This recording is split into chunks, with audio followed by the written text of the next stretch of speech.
Лайт — жизнерадостный подросток, который всегда мечтал стать успешным искателем приключений, чтобы обеспечить своей семье роскошную жизнь. Чтобы достичь своей цели, он покидает свою маленькую деревню и отправляется в город, чтобы зарегистрироваться в качестве искателя приключений. Но ему нелегко.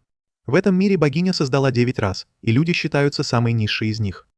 В результате они постоянно сталкиваются с расизмом, и Лайт сталкивается с этим, как только ступает на землю города. Искатель приключений Зверочеловек грубо говорит ему, чтобы он убирался с дороги, и Лайт может только извиниться, хотя на самом деле он не загораживал ему путь. В любом случае, как только он добирается до гильдии, он регистрируется в качестве искателя приключений. И администратор говорит ему, что новички вроде него сначала получают ранг F. Она спрашивает, есть ли у него дар, который может повлиять на его оценку, и Лайт с готовностью подтверждает это. Он говорит ей, что его дар называется бесконечная гача, и он может доставать из нее что угодно. Поскольку объяснений недостаточно, Лайт решает продемонстрировать и достает свое устройство для гачи, которое тут же активирует. Гача выдает карту с вилкой, и когда Лайт отпускает карту, на столе появляется вилка. Однако вилка вся погнута, и Лайт паникует. Он говорит администратору, что обычно все получается лучше, и тут же несколько раз использует свой навык. Но результат тот же. Он достает гнилое яблоко и заплесневелый хлеб, и администратор убеждается, что этот неудачник заслуживает только ранга F. Лайт с радостью принимает это и спрашивает, есть ли у нее какие-нибудь задания, которые он мог бы выполнить прямо сейчас. Администратор указывает ему на доску объявлений, где размещены все легкие задания. Но Лайт нервничает, просто увидев это. Администратор понимает, что Лайт не только неудачник, но и неграмотный. Но это неудивительно, потому что у людей низкий уровень грамотности. Она говорит ему, что он может выполнять простые задания, например, носить камни и собирать дрова, но за это платят намного меньше, чем за другие задания. Лайт соглашается, и после целого дня тяжелой работы ему удается заработать достаточно денег, чтобы арендовать руну. Ему все еще приходится полагаться на свой навык гачи, чтобы добыть еду, но он уверен, что справится. Однако у банды зверолюдей другие планы на него, и они намеренно встают у него на пути, чтобы он врезался в них. Их лидер тут же начинает кричать на Лайта за то, что он врезался в него и испачкал его одежду. Прежде чем забрать его кошелек, Лайт паникует и просит вернуть деньги, потому что иначе ему негде будет жить. Но Человек-волк просто отталкивает его и говорит, что он должен заплатить за стирку. Зверолюди оставляют Лайта лежать в луже грязи, и все, кто проходит мимо, говорят ему, что он должен спать в грязных трущобах вместе с остальными людьми. Лайт чувствует себя совершенно безнадежным, но вдруг кто-то протягивает ему руку помощи. Он инстинктивно берет за руку симпатичную эльфийку, но через секунду понимает, что его рука вся в грязи. Лайт отступает, извиняясь перед эльфийкой за то, что испачкал ее руку, но она говорит ему, что все в порядке. Она уверяет его, что не причинит ему вреда, но годы расизма и дискриминации не позволяют ему в это поверить. Чтобы доказать свою правоту, эльфийка внезапно опускается на колени и обнимает его, и Лайт теряет дар речи. Даже когда люди на дороге смеются над эльфийкой за то, что она так низко опустилась ради человека, она помогает Лайту подняться на ноги. За эльфийкой стоит группа людей разных рас, и они представляются как партия под названием «Конкорд племен». Они объясняют, что это партия, состоящая из одного представителя каждого вида, созданного богиней, и им не хватало человека. Первым представляется Зверочеловек Гару, за ним эльфийка Саша, которая рассказывает Лайту об остальных членах их группы. Это Драга, Драконит, Демон Диабло, Аниабора, Темный эльф Сион, Гном Нана и Кентавр по имени Кентавр. Гару говорит, что они просто искали человека, чтобы завершить свою группу, а затем Сион добавляет, что они создали эту партию, чтобы покончить с расизмом и создать мир, где ко всем относятся одинаково.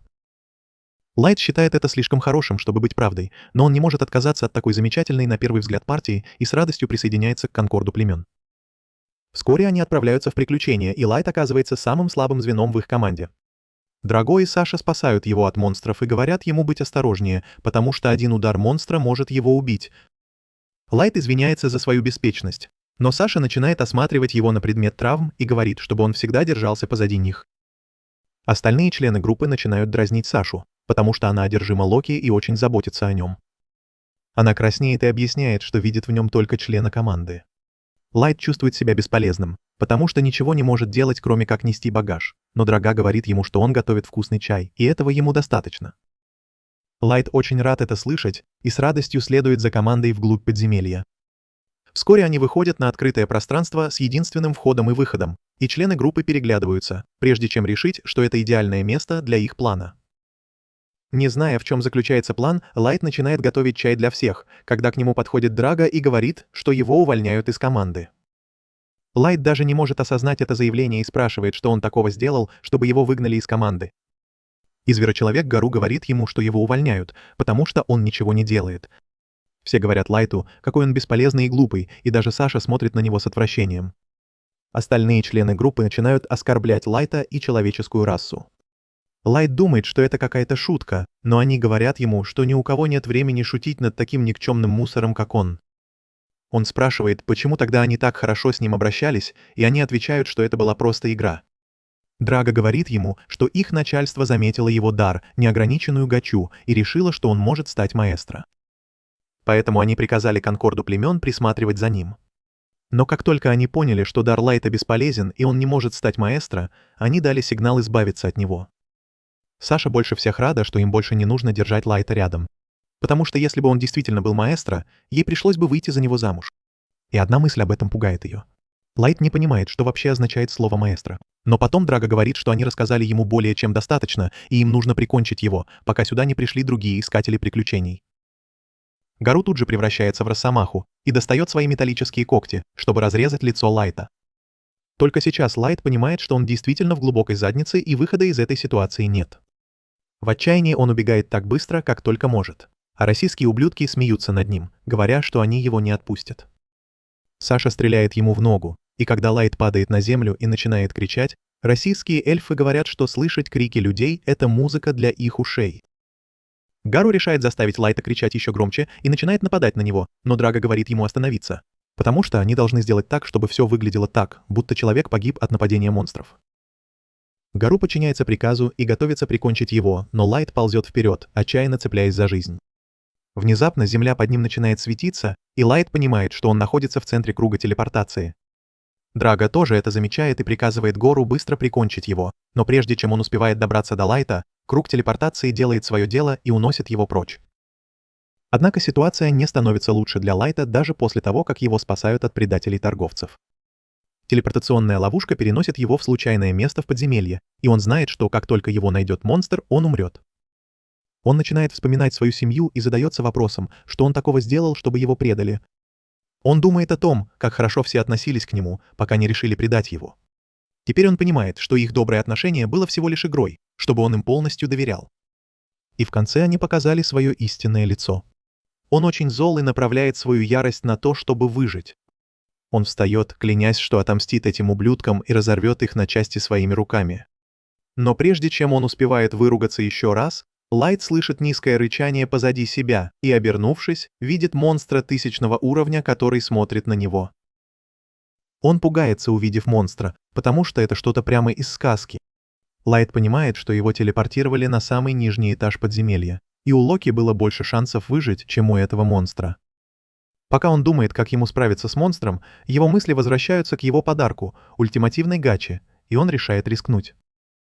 Он начинает нажимать кнопку гачи снова и снова, и вдруг его обычный подарок превращается во что-то невероятное. Под ним появляется гигантский магический круг, и устройство гачи начинает заряжаться.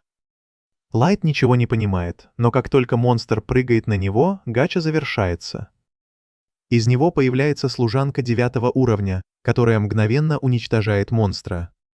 Все заканчивается прежде, чем Лайт успевает моргнуть, и служанка-фермер начинает идти к нему.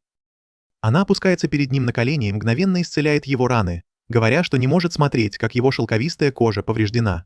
Поэтому она исцелила его, не спрашивая разрешения. Лайт не может поверить, что теперь с ним все в порядке, и служанка спрашивает его имя. Он представляется как Лайт, и служанка очень радуется, узнав его имя. Она клянется честью служанки, что будет служить ему до самой смерти. Лайт говорит ей, что все в порядке, но она должна хотя бы назвать свое имя. Девушка представляется как Мэй, вечно ищущая служанка, и говорит Лайту, что она появилась из супер-ультра-редкой карты в его неограниченной гаче. Лайт отказывается верить, что служанка 9-го уровня может появиться из его бесполезного подарка. Но Мэй просит разрешения использовать свой навык оценки на его подарке, так что читайте подробности. Он тут же дает ей разрешение, и Мэй использует свой шаринган, чтобы обнаружить, что его способности скрыты под очень сильным маскировочным заклинанием. И никто ниже ее уровня не может их увидеть. Она говорит Лайту, что его ультимативная гача гораздо полезнее, чем он думает. Карты, которые она выдает, сильно зависят от плотности маны в его местоположении, и, как оказалось, есть еще один класс редкости, выше супер-ультра редкости Мэй. Мэй объясняет, что плотность маны на поверхности очень низкая, но в глубинах подземелья воздух полон маны, что позволило ей вытащить ее. Она хвалит Лайта за смелость, с которой он пришел в глубины подземелья, чтобы раскрыть весь потенциал своего подарка, и он говорит ей, что он неудачник, который даже не смог приблизиться к подземелью самостоятельно. Он начинает плакать, рассказывая ей, как его группа предала его в подземелье. Он начинает жаловаться, что они обещали создать мир без дискриминации, чтобы обмануть его, а потом клянется отомстить им. Мэй внезапно обнимает его, говоря, что не может понять, через что он прошел, но она сделает все, что он захочет. И уничтожить ублюдков, которые причинили ему боль, для нее не составит труда. Однако Лайт говорит ей, что она не может этого сделать, и не потому, что он добрый. Он просто хочет отомстить своими руками, но сейчас это невозможно, потому что он слишком слаб.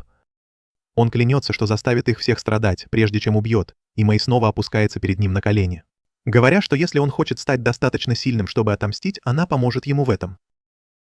Она говорит ему, что верит в его потенциал, и Лайт может только поблагодарить ее. Однако он не удовлетворен одним сильным злодеем в своем гареме и решает еще больше использовать богатую маной среду подземелья. Он снова использует свою неограниченную гачу, призывая еще больше сильных одноклассников, чтобы создать королевство, которое станет основой для его великой мести. С того судьбоносного дня прошло 3 года, и теперь Лайт правит сотнями служанок во дворце, который он построил для себя. Мэй всегда рядом с ним, как и обещала в тот день, когда они встретились. Все служанки, кажется, без ума от него, они подбадривают его, радуясь, что он их заметил, а Мэй говорит им всем вести себя прилично. Он выходит из замка и направляется к местному рынку, где все узнают его, и один из продавцов зовет его к себе на завтрак. Другие рассказывают ему о нехватке закусок в стране. Лайт обещает решить эту проблему в ближайшее время. Мэй говорит ему не беспокоиться о таких мелочах, она позаботится о том, чтобы логистическая проблема была решена как можно скорее. Лайт понимает, что ему придется создать новую систему логистики, так как население этого места увеличилось в несколько раз за последние 3 года. Он спрашивает Мэй, где остальные его легендарные призыватели, и Мэй отвечает, что Юки — укротительница зверей. Занята составлением карт местности возле подземелий и разведкой лесов на предмет неприятностей. Лайт думает обо всех монстрах, которые бродят по лесам, но знает, что они не представляют опасности для такой гениальной укротительницы зверей, как она. Мэй продолжает, говоря, что Элли Мак усердно работает, пытаясь создать особую магию в соответствии с его грандиозным планом. Лайт задается вопросом, сможет ли Элли справиться с этим, ведь в магических заклинаниях, которые он попросил ее создать, так много сложностей. Лайт спрашивает о Назе, рыцаре-вампире, который отлично владеет ближним боем, но немного туповат в других областях. Мэй отвечает, что поручила ей патрулировать территорию замка, чтобы она не использовала свой пустой мозг и не попала в неприятности. Лайт не возражает, потому что с ней в замке становится интереснее. Вскоре они возвращаются в замок, где Лайта зовет Джек. Последний из его 4 легендарных призывателей спрашивает, готов ли Лайт к тренировке.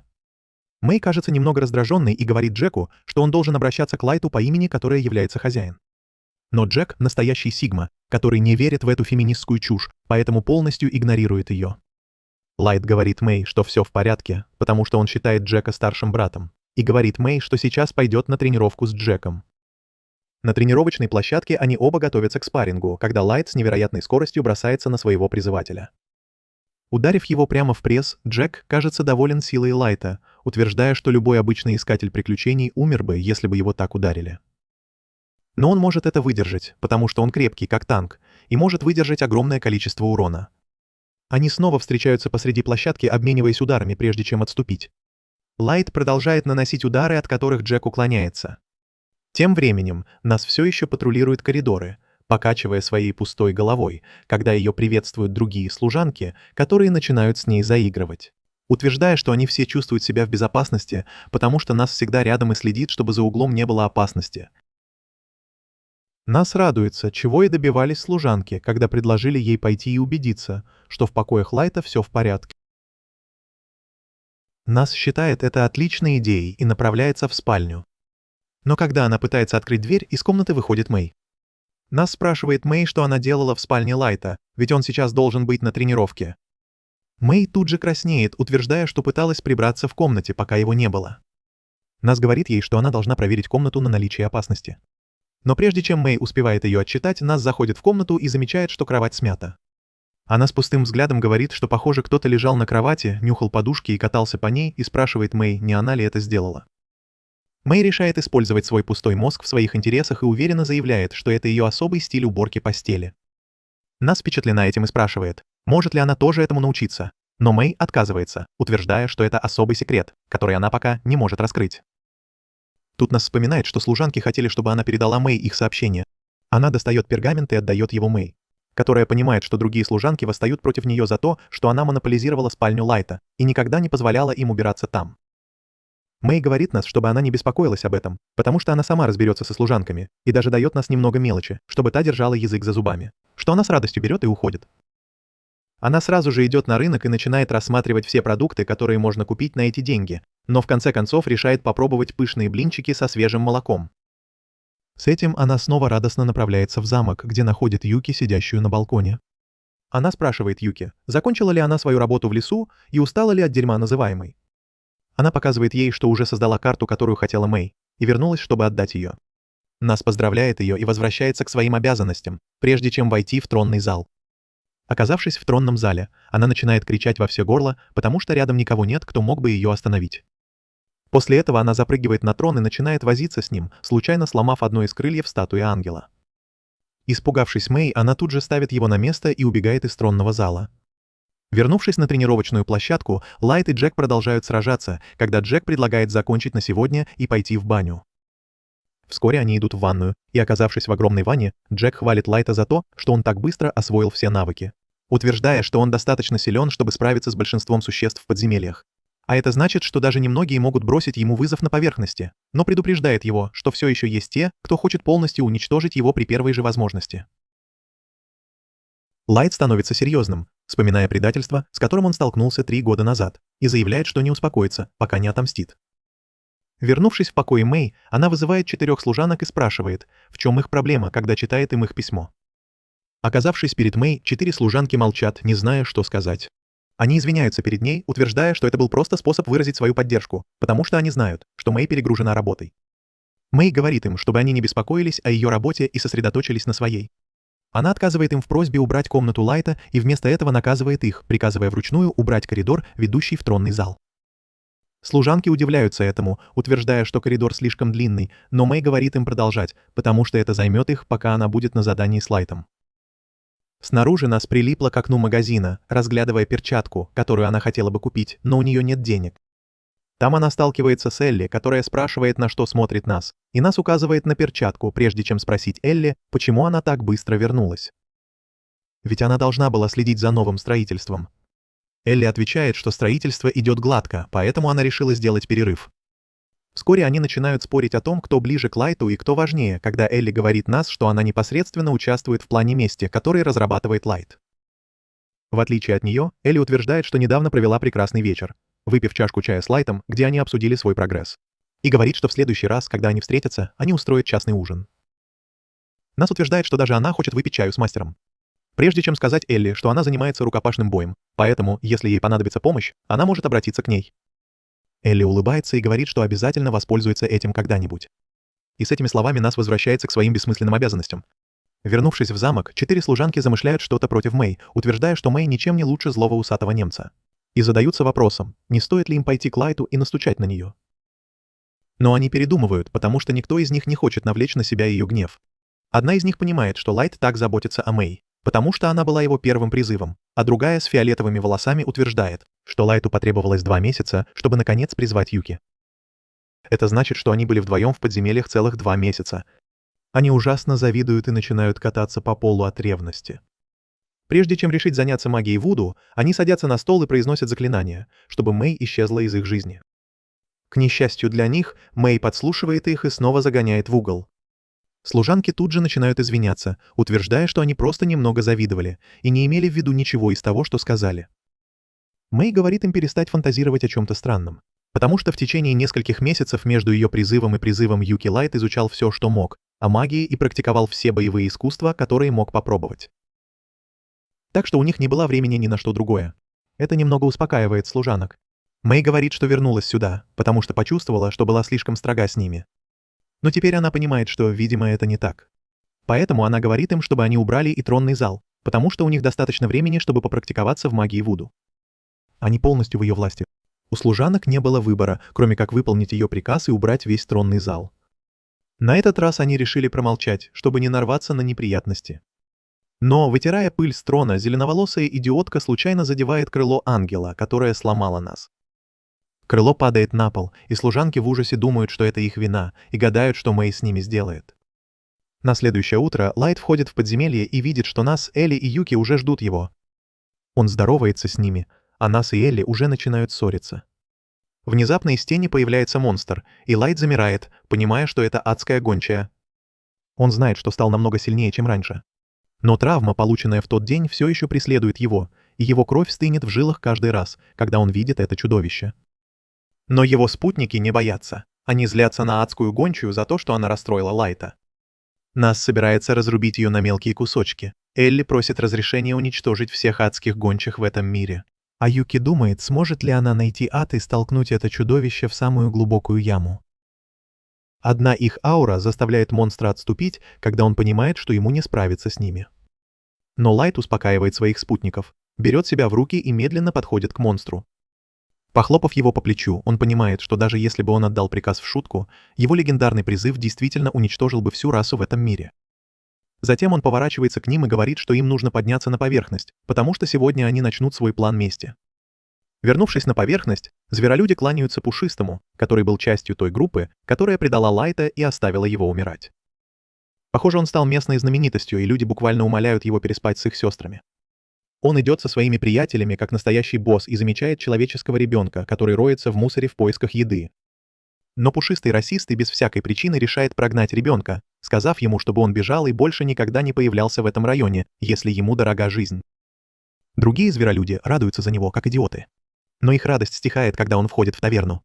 Он выбирает лучшее место и говорит своим приятелям, чтобы они заказали столько еды, сколько захотят, потому что он заработал кучу денег и должен их потратить, пока налоговая не нагрянула.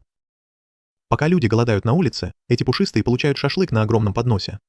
Они все хвалят его за то, что он стал кумиром для всех зверолюдей, хотя сам он родился в трущобах и поднялся из низов, чтобы стать лидером, за которым все хотят следовать. Он нагло говорит им, что стать таким, как он, не так-то просто. Поскольку он овладел искусством убеждения, а зверолюди инстинктивно следуют за ним, ему просто нужно правильно этим воспользоваться, и тогда он сможет жить как король. Он утверждает, что самое главное — это разобраться с работой и решить, какая из них приносит прибыль, а какая требует много усилий за небольшие деньги и власть. Один из идиотов-пушистиков спрашивает его, была ли прибыльной работа, которую он выполнял 3 года назад с Конкордом из 12 человек. Другой пушистый ругает его за то, что он задает вопросы, а волк-зверь говорит им, что, к сожалению, Федерация, которая их наняла, заставила их поклясться хранить тайну. Поэтому они не могут разглашать информацию об этом. Он вспоминает, что это была самая легкая и высокооплачиваемая работа, которую он когда-либо выполнял, потому что все, что ему нужно было сделать, это убить одного бесполезного человеческого ребенка, и теперь он богат и знаменит. Его беспокоит, что он так и не понял, куда ведет портал, но он не думает, что у Лайта был хоть малейший шанс выжить. Он задается вопросом, что же это был за маэстро, которого так отчаянно искала Федерация, но чувствует, как по спине пробегает дрожь, а это значит, что копать глубже может быть опасно. Его мысли прерывает красивая девушка, которая оказывается Мэй. Она прерывает их и спрашивает, могут ли они поговорить. Она спрашивает, не он ли Гаро, лидер зверолюдей, и он делает глоток из своего бокала, прежде чем кивнуть. Мэй лжет ему, что она была служанкой мастера Лайта, который принадлежит к знатной семье. Гаро потрясен, узнав, что Лайт был дворянином, и задается вопросом, было бы для него выгоднее оставить его в живых. Мэй продолжает лгать, говоря, что она искала Лайта последние 3 года, и вся информация привела ее в эту страну, где его в последний раз видели с новой группой.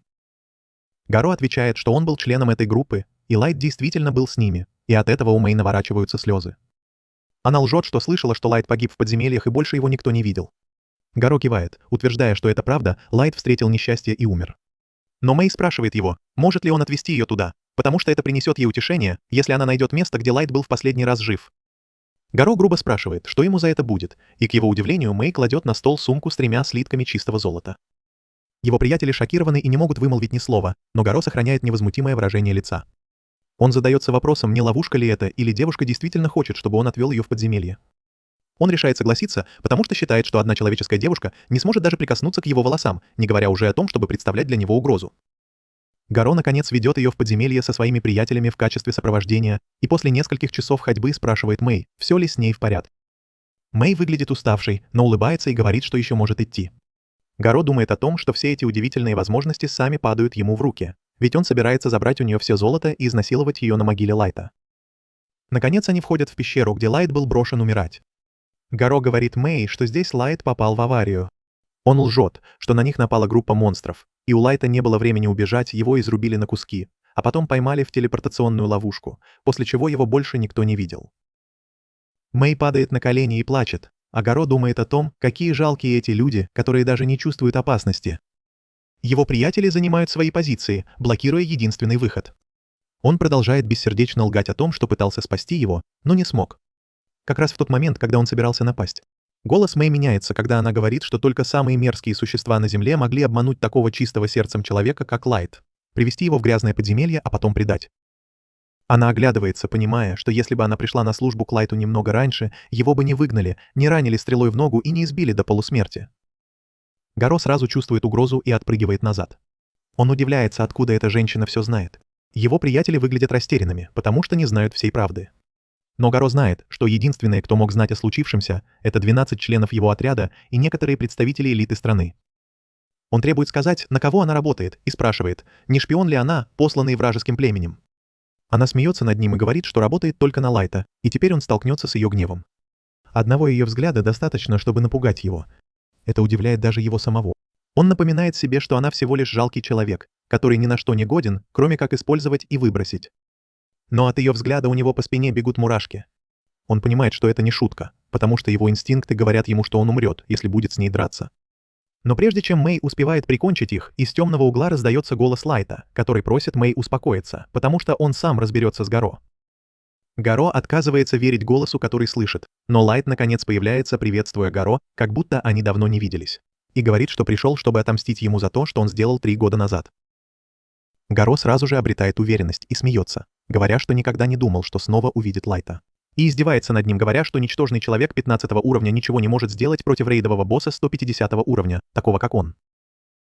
Он смеется и говорит, что понятия не имеет, как Лайт выжил, но теперь он может убить его своими руками и принести его тело в качестве доказательства. Лайт вздыхает и спрашивает, неужели ему даже не интересно, кто такая Мэй и насколько она сильна. Гаро признает, что понятия не имеет, насколько сильна его маленькая служанка, но он чертовски уверен, что ничтожные люди никогда не сравнятся с такими зверями, как они. Он хвастается, что все его приятели выше 130 уровня и они просто сметут их. С этими словами он приказывает атаковать, и 2 его подчиненных тут же бросаются на Лайта. Они готовы убить его, но в мгновение ока перед ними появляется Мэй, и их головы падают на землю, а безжизненные тела валятся на пол. Она предупреждает, что любой, кто попытается угрожать Лайту, лишится головы, но Лайт просит ее отойти и просто заблокировать все выходы, потому что он тоже хочет поучаствовать в веселье. Парни Гаро, кажется, теряют боевой дух, потому что не могут поверить в то, что только что видели, но Гаро пытается их успокоить, говоря, что это был просто дешевый трюк, который она использовала, и ничего больше. Лайт спрашивает, действительно ли он все еще считает, что люди ниже их, и думал ли он когда-нибудь, что, возможно, человеческая раса самая сильная среди всех рас. Гаро смеется над этим, хвастаясь своим уровнем, но Лайт отвечает, что уровень — это просто цифра, и она не имеет ничего общего с тем, насколько силен человек. Гаро уже наслушался и вместе со своими приятелями бросается в атаку. Но, к его удивлению, Лайт стоит неподвижно, как вода, а затем внезапно переходит в контратаку, блокируя и нанося удары каждой собаке, сбивая их с ног. Запыхавшись, Лайт подходит к Гаро и спрашивает, считает ли он, что люди слабее, но Гаро не может смириться с этим унижением. Поэтому, превозмогая боль, снова вскакивает и заявляет, что ни один человек не может сравниться с ним. С этими словами он достает из кармана магический кристалл и разбивает его об пол, призывая своего фамильяра, который оказывается волком-монстром 500 уровня. Лайт спрашивает, это все, что он может сделать, но Гаро думает, что Лайт просто слишком ошеломлен и напуган, чтобы ответить. Он говорит Лайту, чтобы тот начал умолять о пощаде, но Лайт просто стоит и говорит ему атаковать, обещая не сдвинуться с места ни на дюйм. Гаро приходит в ярость и приказывает своему зверю выстрелить в Лайта. Выстрел такой силы, что мог бы стереть с лица земли целый город, но когда пыль оседает, у него отвисает челюсть. Он видит, что Лайт стоит на месте, как и обещал, без единой царапины на теле. Лайт издевается над ним за то, что он дал своей атаке такое красивое название, когда она просто подняла пыль без всякой причины. Гаро теряет дар речи, а его приятели начинают мачиться в штаны. Лайт говорит, что теперь он собирается атаковать, и достает карту, как будто он в Yu-Gi-Oh! Он выпускает ультраредкую карту первобытного волчьего бога 9 уровня, которая появляется позади него, вся блестящая и полупрозрачная, повергая Фури в шок. Лайт приказывает волчьему богу убить фамильяра Гаро, но вместо того, чтобы выстрелить в них сверхмощным зарядом, волчий бог просто тихо вздыхает. Сила этого вздоха кристаллизует волка Гаро и разбивает его на куски прямо перед ним. Пока он стоит беспомощный, Гаро наконец теряет самообладание. Он не может поверить, что его волк-монстр 500 уровня был уничтожен за секунду. Но Лайт говорит, что мог бы сам справиться с монстром, если бы захотел. И чтобы доказать это, он показывает свой истинный уровень, который оказывается максимальным 999. Гаро заикается и трясется, утверждая, что это невозможно, потому что люди достигают максимального уровня в 100. И если бы Лайт действительно был тем же человеком, что и раньше, он бы немного подрос за это время. Лайт говорит, что использует кольцо возраста, чтобы остановить свой физический рост, потому что хочет помнить себя и тот день, когда его предали самые худшие подонки на Земле. Гаро понимает, что ему конец и у него нет ни единого шанса победить чудовище, в которое превратился Лайт. Он знает, что ему конец, поэтому делает то, что сделал бы любой трус, и бросает оружие, извиняясь перед ним за то, что сделал, утверждая, что его заставили это сделать из-за Федерации. Он говорит, что даже сегодня не собирался никому причинять вред и собирался рассказать правду, но его приятели сами придумали этот план и втянули его в него.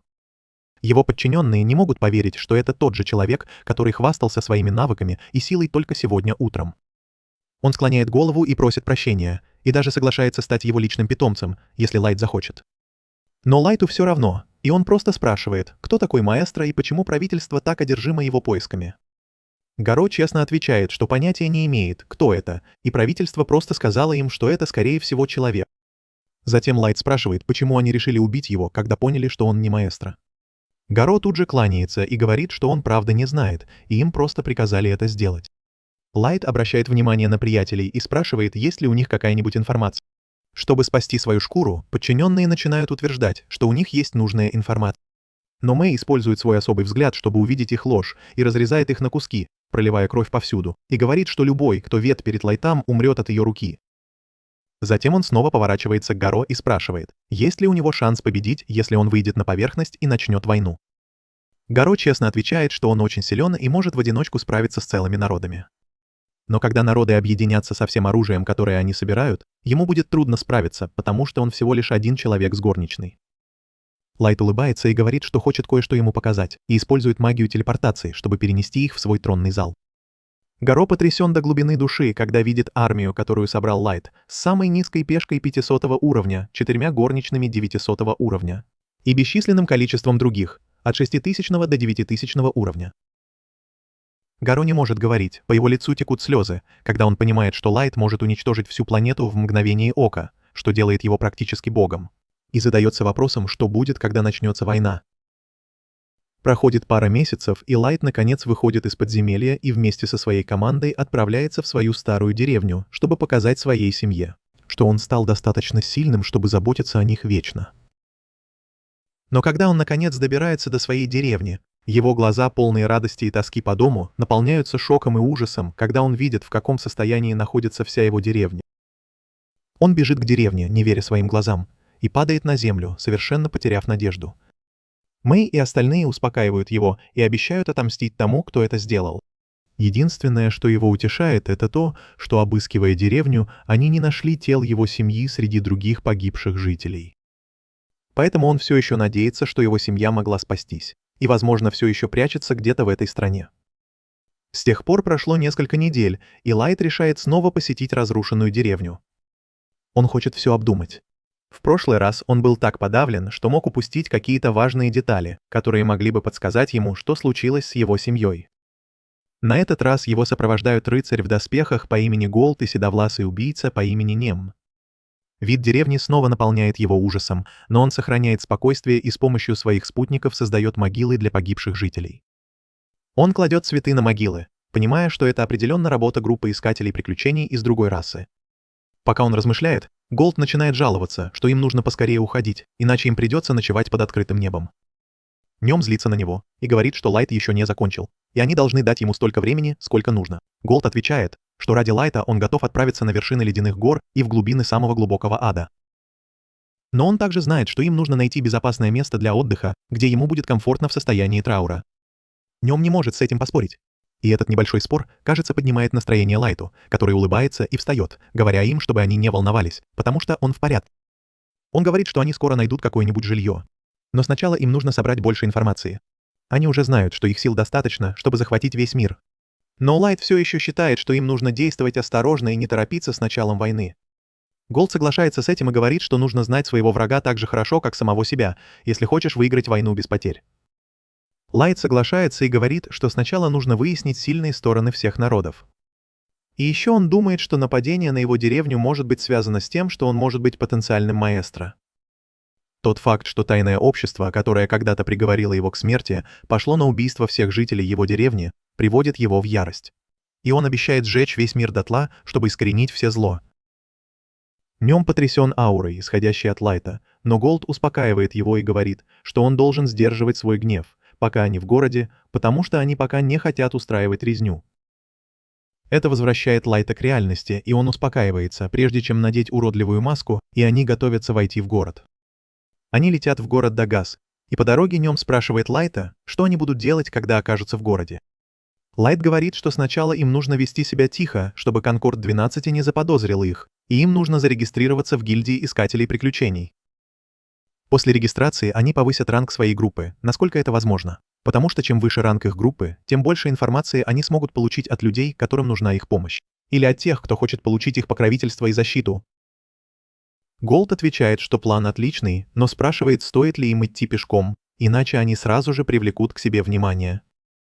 Лайт соглашается, и они решают спуститься на землю и продолжить путь пешком. Но проходя через лес, они слышат крики впереди и понимают, что группа гномов окружила мужчину и его дочь. Гномы замечают блестящие доспехи Голда и приказывают им выйти. И Лайт наконец приказывает своим слугам разобраться с этими маленькими карликами. Нем быстро расправляется с гномами, которые в шоке стоят, связанные друг с другом посреди леса. В знак благодарности мужчина предлагает им подвести их до города Дагас. Девочка, кажется, очень впечатлена ими, потому что никогда не слышала, чтобы человек победил гнома в бою, и мужчина соглашается, что редко встретишь таких сильных людей. Он спрашивает Лайта, не знаменитая ли это группа искателей приключений, но Лайт честно отвечает, что они еще даже не зарегистрированы. Это шокирует мужчину. Тем не менее, он говорит Лайту, что тот пришел в нужное место, если хочет создать новую группу. Город Дагас построен на границе королевства гномов, которое граничит с королевствами людей и эльфов. Это приводит к большому количеству подземелий и искателей приключений в этом районе, что приводит к множеству споров, но и к большому количеству торговли. Это место также очень популярно среди людей, но поскольку людей часто дискриминируют во многих местах, он сам управляет гостиницей, где ко всем расам относятся одинаково. Лайт и его спутники выходят из повозки у въезда в город и благодарят мужчину, который говорит им, что его зовут полковник, и приглашает их в свою гостиницу, если они решат остаться на ночь. Оказавшись в городе, они начинают осматривать все магазины на каждом углу, где продают оружие и доспехи, а кузнецы на улицах делают мечи и щиты. Насладившись великолепием города, они направляются в гильдию искателей приключений, где входят в большой зал, заполненный людьми, собравшимися вокруг досок с заданиями. И Лайт замечает, что здесь также много людей, искателей приключений. Но расизм, похоже, существует даже здесь, потому что они уступают место искателям приключений других рас. Пока Лайт решает не обращать на это внимания и направляется прямо к стойке регистрации. Если им дадут ранг F, Нем приходит в ярость и говорит женщине за стойкой, что ей нужно изменить свое отношение, если она не хочет, чтобы кто-то другой сделал это за нее. Она просит администратора перепроверить ранг, потому что Лайт невероятно силен и заслуживает как минимум ранга S. Администратор, однако, не соглашается и говорит ей, чтобы та убрала свою вонючую человеческую задницу и приняла тот ранг, который им дали. Но прежде чем Нем успевает что-то сказать, Лайт останавливает ее и извиняется перед администратором, с благодарностью принимая ранг и уходя. Выйдя на улицу, Нем начинает извиняться перед Лайтом за то, что все испортила. Но Лайт говорит ей успокоиться и ведет свою группу в гостиницу полковника. Полковник рад снова их видеть и спрашивает, чем он может им помочь. Лайт говорит, что у него необычная просьба, и просит снять весь верхний этаж гостиницы на целый месяц. В течение этого времени никому, кроме него и его группы, не разрешается туда заходить, даже сотрудникам гостиницы. Он заранее извиняется за любые проблемы, которые это может вызвать, но говорит, что это важно. Затем он достает сумку с золотыми монетами и отдает ее в качестве оплаты. Но полковник отказывается, говоря, что он никогда не возьмет деньги у того, кто спас ему жизнь. Но Лайт настаивает, и полковник наконец соглашается и принимает оплату. Оказавшись на верхнем этаже, Лайт использует различные магические барьеры, чтобы защитить их от посторонних глаз, и снимает маску и плащ. Отдыхая, он снова говорит Лайту, что ему следовало остаться и позволить ей и Голду собрать всю информацию, которую он хотел. Потому что хотя Лайт действительно силен, они никогда не могут быть слишком осторожными. Это сильно задевает Лайта. Он встает и спрашивает, не хочет ли Нем лишить его мести, чтобы он не смог наказать людей, которые уничтожили его деревню и семью. К нему возвращается та же аура смерти и разрушения, и Нем, испугавшись, тут же падает на колени, умоляя о прощении и говоря, что она никогда не хотела его обидеть. Наконец Лайт успокаивается и извиняется перед Нем, потому что знает, что она просто хочет, чтобы он был в безопасности. И все. На следующее утро они наконец-то готовы войти в подземелье, поэтому одеваются и встают в длинную очередь к главным воротам подземелья.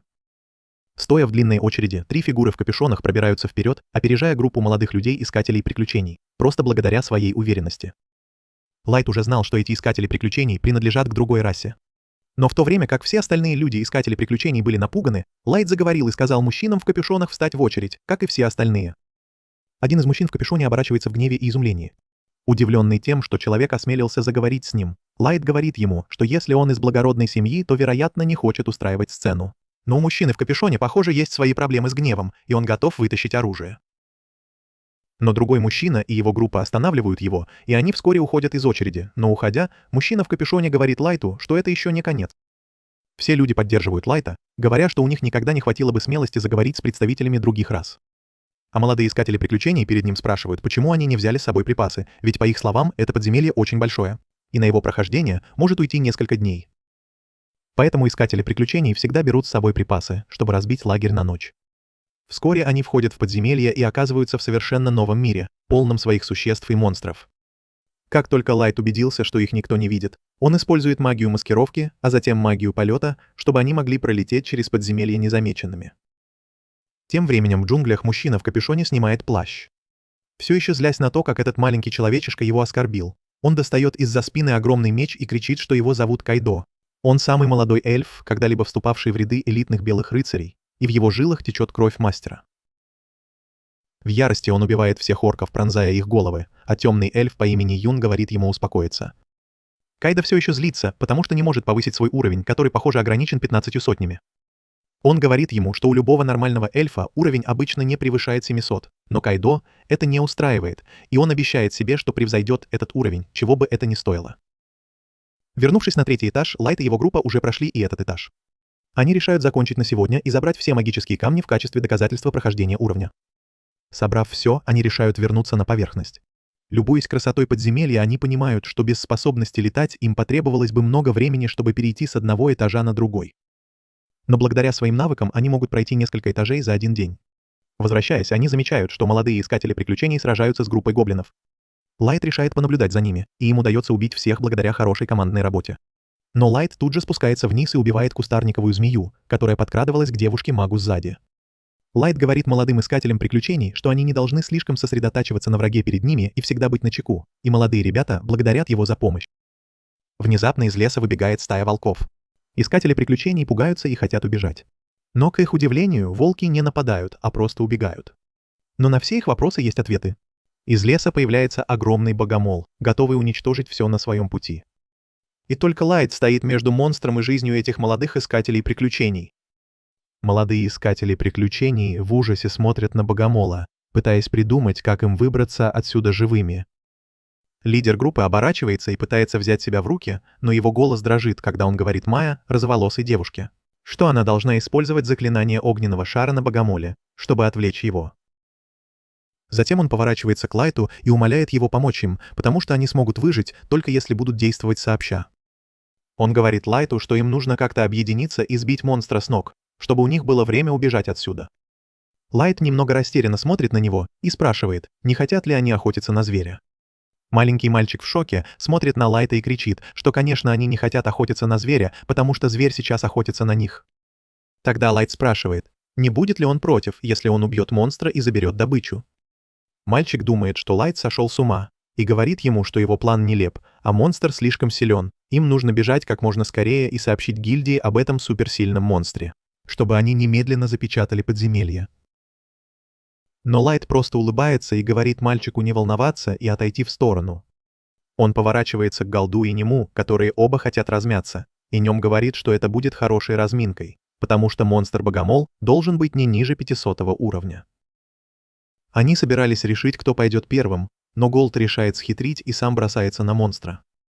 Богомол бьет его сбоку, но Голд блокирует удар мечом, а затем парирует каждый удар, который наносит ему богомол. Это, похоже, выводит монстра из себя, и он впечатывает бока в землю. а Голд отпрыгивает в безопасное место. Он говорит, что монстр принял на себя всю силу его атак, но на нем даже царапины нет, значит эти косы действительно сильные. Нем смеется над ним, говоря, что Голд слаб и оправдывается. Лайт решает попробовать и выпускает огненную стрелу, которая создает магический круг, и огромный огненный шар летит в сторону Богомола. К их удивлению, монстру удается отразить его обратно в Лайта и его группу, которые отпрыгивают, чтобы увернуться от взрыва. Молодые искатели приключений потрясены, увидев уровень заклинаний, которые используют перед ними, ведь они никогда раньше не видели игрока выше 100 уровня. Мальчик-лидер тут же поворачивается к Майе и говорит ей использовать заклинание взрыва, чтобы помочь им. Но девушка поворачивается к мальчику и кричит, что они здесь совершенно бессильны. Она говорит, что Лайт только что использовал очень мощную боевую магию, причем без заклинаний и ритуалов. Это невероятно, потому что она никогда раньше не видела ничего подобного. Мальчик говорит, что не понимает, в чем дело, но знает, что они должны помочь группе Лайта. Голд слышит это и смеется, говоря молодым искателям приключений, чтобы они не лезли и смотрели шоу, потому что сначала им нужно научиться. Иначе они будут рисковать жизнью без всякой причины. Он обещает научить их сражаться как рыцари, защищаться щитом и одновременно атаковать мечом. Пока он разговаривал с детьми, повернувшись спиной к Богомолу, монстр пытается воспользоваться ситуацией и нападает на него. Дети в ужасе смотрят, не в силах произнести ни слова, но Голду не нужна помощь. Он просто использует свой щит, чтобы отразить атаку с такой точностью, что полностью разбивает кассу Богомола. Богомол кричит от боли, и из его тела начинает хлестать кровь. Голд говорит детям, что своевременная контратака щитом часто бывает сильнее, чем атака мечом. С этими словами он тут же разворачивается и застает Богомола врасплох, отрубив ему одну ногу. Дети ошеломлены такой демонстрацией силы, а Лайт решает тоже показать свои навыки и снова использует огненную стрелу, которую Богомол отбивает, как и раньше. Но, к его удивлению, Лайт может контролировать траекторию атаки и использует ее, чтобы ударить монстра сзади. Он продолжает использовать огненный взрыв по своему желанию, нанося удары Богомолу со всех сторон одновременно, полностью подавляя его и оттесняя назад. Майя потрясена этим зрелищем, потому что никогда раньше не видела, чтобы кто-то контролировал траекторию своих атак по своему желанию. Лайту удается поразить Богомола с невероятной точностью огненными стрелами и взорвать одну из его сторон. Поняв, что он не может справиться с этими искателями приключений, Богомол решает бежать на оставшихся конечностях в безопасное место, и Лайт понимает, что монстр умнее, чем он думал. Но сейчас это уже не важно, потому что бежать ему некуда. Лайт достает карту огненной стены и тут же создает огромную стену бушующего пламени, отрезая путь к отступлению и заставляя Богомола развернуться. Майя снова поражена, когда понимает, что Лайт только что использовал тактическую магию, без каких-либо заклинаний или ритуалов, что неслыханно. Лайт и его команда подходят к Богомолу, готовые прикончить его. Но у монстра есть последний козырь в рукаве. Он расправляет крылья и взлетает. Лайт понимает, что он может сбежать, поэтому решает, что дальше справится нем. И она тут же подпрыгивает в воздух, достает кинжалы и приканчивает монстра одной невероятно крутой атакой, полностью уничтожая его. Она приземляется на землю, довольная собой, но Голд возвращает ее к реальности, говоря, что она уничтожила все полезные части, которые они могли бы продать, просто потому что хотела показать крутую атаку. Нем понимает, что натворила, и начинает извиняться перед Лайтом, а молодые искатели приключений стоят, слишком ошеломленные, чтобы что-то сказать, и переваривают увиденное. Трое искателей приключений победили монстра Богомола 500 уровня, что для них невероятно, и они начинают задаваться вопросом, кто эти люди на самом деле. Лайт говорит Нем, чтобы она не волновалась, потому что они убьют еще больше монстров по пути. Но один из искателей приключений находит магический камень, который находится в сердце монстра и является самым важным предметом добычи. Строение Мем тут же улучшается, потому что теперь они могут повысить свой ранг с помощью магического камня. Лидер молодых искателей приключений подходит к Лайту и спрашивает, не являются ли они суперпопулярной командой искателей приключений и не относятся ли они к рангу B, A или S. Лайт спокойно отвечает, что они команда новых искателей приключений, которые сейчас относятся к рангу F. Это ошеломляет молодых искателей приключений, потому что даже они выше ранга F. Майя тут же создает водяной шар и предлагает его Лайту и его команде, чтобы они могли помыться. Лайт благодарит их за щедрость, но молодые искатели приключений говорят ему, что если бы не Лайт и его команда, они бы, наверное, погибли сегодня от рук монстра Богомола. Затем лидер искателей приключений предлагает Лайту и его команде переночевать с ними в их лагере. Солнце садится, и бродить по подземельям ночью опасно даже для самых сильных искателей приключений. Кроме того, Майя очень хочет поговорить с Лайтом обо всей магии, которую она сегодня увидела. Лайт решает принять приглашение и присоединяется к ним в их лагере, где они ужинают. Майя начинает задавать Лайту всевозможные вопросы, и Лайт замечает, что она сама, похоже, хороший маг. Майя тут же отказывается, утверждая, что она даже не может использовать обычную боевую магию, не говоря уже о том, чтобы использовать ее без заклинаний. Остальные члены команды все еще не понимают, что такого крутого в магии, которую использовал Лайт. И это бесит Майю, которая срывается на них и объясняет, что есть 3 продвинутых класса магии. Боевой класс, например, огненные стрелы, которые предназначены для атаки одной цели. Затем есть тактическая магия, например, огненная стена, которую Лайт использовал ранее, которая воздействует на большую площадь сразу. И, наконец, есть стратегическая магия, которая имеет глобальное воздействие и может вызывать метеориты, цунами и землетрясения. Но для ее использования требуется несколько очень талантливых магов высокого класса. Затем она утверждает, что обычно продвинутая магия — это нормально для таких рас, как эльфы, драконы и зверолюди, но у людей недостаточно маны, чтобы использовать ее должным образом. Поэтому то, что Лайт может просто использовать магию, само по себе большое достижение. Но он использует эти продвинутые магические заклинания без каких-либо заклинаний, что является легендарным подвигом. Голд и Нем соглашаются с Майей, утверждая, что она, похоже, хорошо разбирается в своем деле. Молодой лидер группы говорит, что Майя — ее сестра, и она тоже очень хорошо разбирается в магии, поэтому ее приняли в школу магии герцогства. Это имя знакомо Лайту, и он спрашивает, не та ли это школа, которая находится в месте под названием Княжество Девяти, где, как утверждается, ко всем расам относятся одинаково. Мальчик кивает, но его глаза грустнеют, когда он рассказывает, что их родители погибли во время последней эпидемии. Поэтому Майя так и не смогла туда поехать. Вот почему он создал эту команду со своими друзьями детства, чтобы они могли собрать достаточно денег и отправить Майю в школу магии герцогства. Это напоминает Лайту о его младшей сестре, и он говорит молодым искателям приключений, чтобы они не волновались, потому что он уверен, что они скоро достигнут своей цели. На этом они решают закончить вечер и на следующее утро возвращаются с кучей кристаллов магических камней высокого уровня. Шокируя администратора, в то время как остальные команды задаются вопросом, кто эти люди.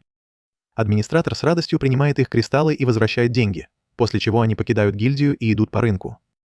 Кажется, все на рынке узнают их, потому что история о команде F-ранга, победившей монстра Богомола 500 уровня, распространилась со скоростью лесного пожара. Лайт рад такому вниманию, но вдруг к ним подходят 2 парней и спрашивают, не они ли победили монстра 500 уровня. Нем тут же достает свой кинжал и спрашивает, что им нужно. Парни тут же отступают, утверждая, что они дружелюбны и представляются как Сол и Гил. Гил говорит, что не очень верит в эту историю, но в ответ получает кинжал у горла, когда Нем требует знать, не называет ли он Лайта лжецом. Сол говорит ей успокоиться, потому что они все болеют за него, ведь Лайт доказал, что к людям нельзя относиться легкомысленно. В этот момент Соло и Гила зовут их товарищи по команде, и они желают Лайту и его команде удачи перед уходом. Вскоре Лайт и его команда снова встают в очередь, чтобы войти в подземелье, где они начинают подслушивать разговоры других рас, насмехаясь над утверждениями, что команда людей победила монстра Богомола. Как только они входят в подземелье, они снова начинают летать по небу, когда замечают Майю и остальных, идущих по зеленым полям. Лайт решает остановиться и заговорить с ними. Майя застенчиво достает самодельную мазь, которую узнала от своей бабушки, и протягивает ее Лайту в качестве подарка за помощь. Лайт с радостью принимает ее и понимает, что тоже должен что-то ей подарить. Он тайно достает волшебную карту и превращает ее в браслет, прежде чем отдать Майе. Она с радостью принимает подарок и обещает хранить его вечно. Позже, когда они летели по небу, Нем спрашивает, почему Лайт отдал Майе такой сильный предмет в обмен на скучную бесполезную мазь. Голд смеется над маленьким мозгом Нем, утверждая, что важна сама мысль, плюс Лайт подарил ей волшебный браслет, который может творить маленькие чудеса, если пользователь достаточно сильно чего-то захочет. Такой предмет может быть бесполезен для Лайта. Но для Майи это может быть вопросом жизни и смерти. С другой стороны, Лайт и его команда возвращаются в гильдию искателей приключений через несколько дней, и Нем требует, чтобы администратор немедленно повысил Лайта до ранга S, потому что он не заслуживает меньшего. Администратор нервно говорит ей, что это невозможно, потому что в гильдии есть система рангов.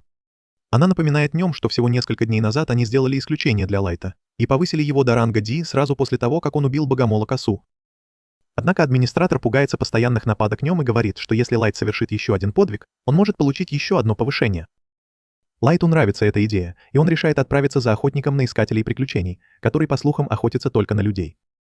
Он рассказывает об этом Голду и Нем ночью, и они соглашаются, что поимка охотника на искателей приключений может принести ему повышение.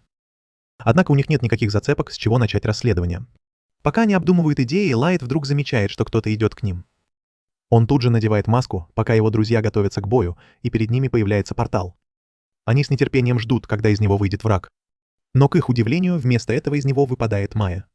Лайт ловит ее и видит, что она избита и измотана, а браслет, который он подарил ей в прошлом, внезапно ломается пополам. Лайт укладывает Майю спать, а она все бормочет, что ей нужно поторопиться и все рассказать Лайту. Сначала он лечит ее раны, а потом решает заглянуть в ее воспоминания, чтобы узнать, как она оказалась в таком состоянии. Он узнает, что это произошло вчера. Какие-то искатели приключений рассказали команде Майи об убийце искателей приключений, который охотился только на людей. Они посоветовали детям немедленно покинуть подземелье, и лидер команды согласился с ними. Команда тут же направилась к выходу, но даже к ночи они не прошли и половины пути.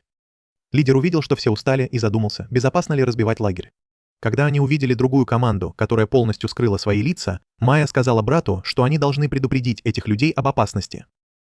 И он сделал то же самое. Они и не подозревали, что разговаривают с самими убийцами искателей приключений, которые вдруг начали говорить друг другу, что им следовало лучше убрать за собой. Дети даже не поняли, что они имели в виду, когда темный эльф Джун начал смеяться над ними и называть их тупыми. Лидер команды все еще был в замешательстве, а потом Койдо вытащил свой меч и сказал, что они убийцы искателей приключений и их команда станет их последней целью на сегодня. Дети наконец поняли, что столкнулись со своим худшим кошмаром, но даже в этот момент брат Майи и его друзья сказали Майе бежать в безопасное место, пока они сдерживают российских убийц. Они бросились на Койдо, который обиделся на то, что какие-то человеческие дети посмели с ним драться. Он тут же ударил брата Майи, а когда двое других мальчиков бросились на него, он безжалостно расправился с ними одним ударом. Майя была в ужасе и отчаянии, но мальчики еще не были готовы отступить. Они поднялись и сказали ей бежать и осуществить свою мечту. Они снова бросились на Койдо, и он мгновенно расправился с ними. Майя могла только кричать в ответ, а Юн начал отчитывать Койдо за то, что ему нужны живые люди для экспериментов. Койдо ответил, что любое насекомое, которое осмелится с ним драться, будет уничтожено, а потом сказал Джуна, что оставил в живых хотя бы одного. Джун решил простить его на этот раз, потому что человеческие маги были редкостью. Он решил забрать Майю, но Койдо хотел немного повеселиться с ней перед этим. Джун сказал ему делать, что хочет, и ушел, а Майя была в ужасе. Койдо сказал ей, что она должна быть счастлива, потому что такая легенда, как он, готов использовать такую грязную человеческую девчонку, как она. Майя не могла произнести ни слова, но тут ее брат поднялся и сказал ей бежать. Юн был поражен его упорством и сказал Койдо, что действительно хочет сохранить мальчика для своих экспериментов. Однако брат Майи знал, что у него нет шансов выжить после полученных травм, и поэтому без колебаний рискнул своей жизнью, чтобы спасти сестру. Он сказал Майе бежать и жить долго, и в отчаянии она послушалась его. Юн сказал Койдо схватить ее, и тот разозлился, потому что не хотел подчиняться чьим-либо приказам. Он решил сначала расправиться с мальчиком, который вдруг начал повторять то, что сказал Голд раньше. Он пробормотал, что в битвах главное — креативность и мастерство, и у него есть шанс показать свое мастерство прямо сейчас. Койдо просто смотрел, как он бормочет, и даже не думал, что на него стоит обращать внимание, когда вдруг мальчик бросил свой меч ему в лицо, застигнув его врасплох. Койдо каким-то образом увернулся от меча, но это была лишь уловка, чтобы мальчик ударил его щитом и повалил на землю. Койдо был в ярости, потому что человек задел его гордость, и он тут же пронзил грудь мальчика белым световым шипом. Он пошел к нему, чтобы покончить с этим. Но, к счастью, Юн встал между ними и сказал ему сначала поймать сбежавшую девушку, пока она никого не предупредила. Разозленный Койдо решил прислушаться к его словам и погнался за Майей, быстро преградив ей путь световыми клинками. Он сказал ей, что она должна научиться вести себя подобающе перед владельцем легендарного эльфийского меча, а затем создал несколько световых клинков. Используя их как лестницу, чтобы спуститься на землю, Майя решила дать отпор, потому что не хотела упускать шанс, ради которого ее брат и друзья пожертвовали своими жизнями. Она выстрелила в Койдо сосульками, но он легко от них защитился. Однако он разозлился, когда Майя попыталась убежать, и порезал ей ногу. Чтобы она не смогла убежать, он сказал ей, что теперь у нее будет прекрасная возможность угодить такому будущему герою, как он. Майя насмехалась над ним, говоря, что он просто хулиган, которому нравится причинять боль тем, кто слабее его.